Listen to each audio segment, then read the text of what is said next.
Last week, I released this video where I explained how I made my own Gore-Tex mountaineering jacket for $37 and then compared it to the $900 Arc'teryx Alpha SV jacket to see which one was better. Among the hundreds of positive comments were many of these types of comments. Quote, "That Arc'teryx jacket likely cost $20 to make and retails for $900. Just think about that." So, we can safely conclude that $850 is an extortionate profit on a jacket. I'm thinking, they buy the same fabric with greater discount, so maybe the bill of materials is less than $37, then they sell it for almost $1,000? We are stupid to buy?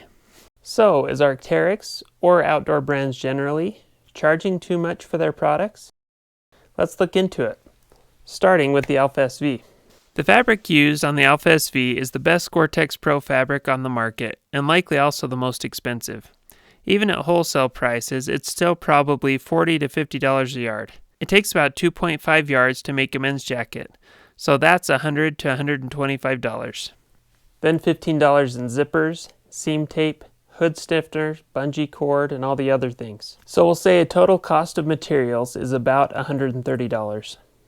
According to Arc'teryx, it takes 259 minutes, or 4.3 hours, to make the Alpha SV, which they manufacture in their ARC1 Canada factory.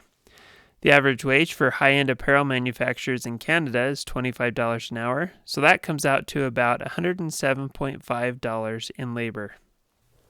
According to my estimates, total cost of manufacturing is about $230 to $250. Arc'teryx would then sell this jacket to retail stores for $450, who then mark the price up to $900. So, Arc'teryx makes about $200 to $220 of profit on the Alpha SV jacket, which profit then helps pay for other expenses like product development, marketing, manufacturing equipment, etc. So, is Arc'teryx getting rich while ripping us off? No. At least not with the Alpha SV. Unless, if a brand bypasses the retailers and sells directly to their customers on their website, they increase their profit margin significantly. But they can't lower their prices to pass on the savings to their customers because that would undercut their retail store partners. So they just have to keep all the profit. Oh, that's terrible. You seem kind of psyched. No, I'm bummed. What about their products that are made in Asia? Here's a pair of Northwest Alpine softshell pants and a pair of Arc'teryx softshell pants. These Northwest Alpine pants are made of Tweed Durastretch fabric from here in the States, which fabric they bought as leftovers from Arc'teryx back in 2011 when these were made. These Arc'teryx pants are made of a double weave softshell fabric sourced from a company in Taiwan. Though the Durastretch fabric is superior in almost every way, this fabric is about a third of the price. This jacket is the Arc'teryx Atom LT from spring 2010, the first season that it came out. This is the same jacket from about 2018. Even though this jacket is much older and has been used quite a bit more over the years, the face fabric looks to be in much better condition. I suspect that sometime between 2010 and 2018, Arc'teryx switched to a less expensive, less durable face fabric in order to cut down on material cost. Labor in Asia is also a fraction of the price compared to the West. But before anyone starts making nasty comments about factories in Asia, the outdoor companies that I've worked with over the years claim to use factories that are well vetted and have a proven record of treating their employees well and paying them fairly. My own experience working with factories in Asia supports these claims. By using cheaper fabrics and cheaper labor, Arc'teryx is able to keep their prices competitive with the market while increasing their own profit margin. And don't think it's just Arc'teryx that does this. When I met with this particular Taiwan textile mill a few years ago, they listed the companies that source soft shell and other fabrics from them, and pretty much all of the outdoor brands that you would recognize are on the list. So, could Arc'teryx charge a lower price on their Asia-made products and still make a healthy profit? Yeah, probably. And so could all the other brands. I'll share one quick example. Thermarest makes their top-tier NeoAir X-Therm sleeping pad of premium materials in the USA and sells it for $280. That is expensive.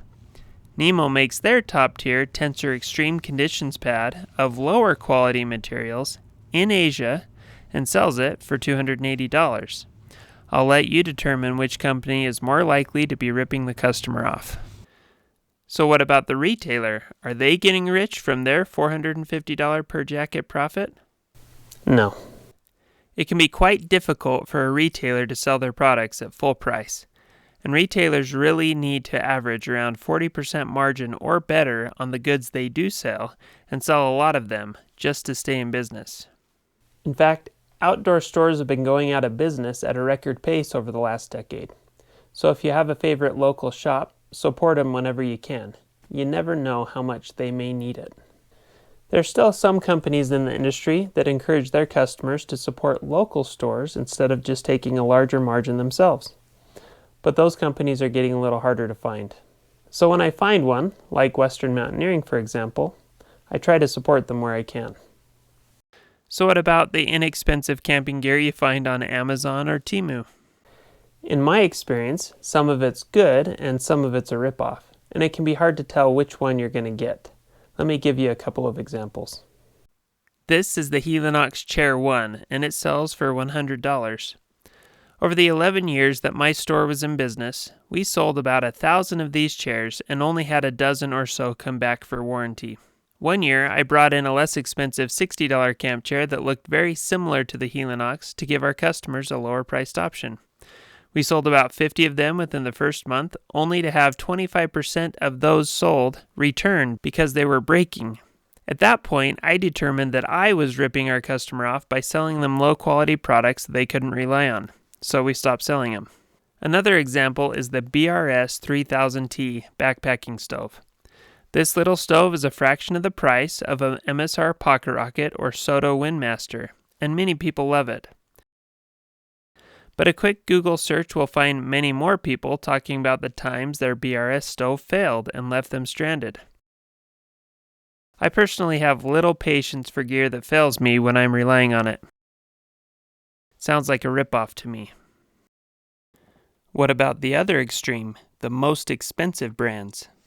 Some companies simply make the best products they can, and they're usually more expensive than their competition because they use the best craftsmanship, materials, and designs available, and they don't cut corners to save money. I would put Hilleberg, Feathered Friends, Western Mountaineering, Stevenson Warmlight, Slingfin, and Valandra.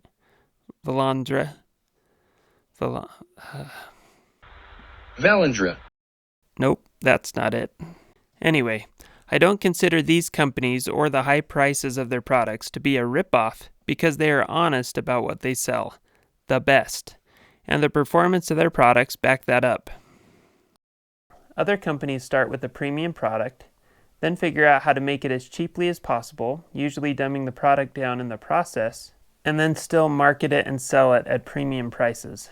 This often happens when a larger company or corporation purchases a smaller high-end company and then pushes to maximize its profits. You know what I'm talking about, don't you, Columbia?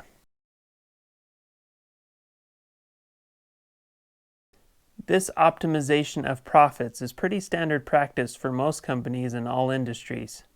It can be sad, though, to see the quality drop off in what was once your favorite gear. So are outdoor companies charging too much for their products? The answer is, sometimes. And here's what I've decided to do about it. I buy the highest quality gear I can afford, including used gear, and I buy it locally if possible. I avoid the knockoffs. I look for the best deals I can find. Sometimes I make my own gear. I repair what I can, and I use my gear as long as possible. If I don't like a piece of gear, I'll sell it or give it away and save up for something else. Then I go outside and use it as much as I can, and I feel grateful for the cool experiences that gear allows me to have. What I don't do is spend much time stewing, online or otherwise, over whether outdoor companies are ripping me off. I'd rather just enjoy the gear and be happy.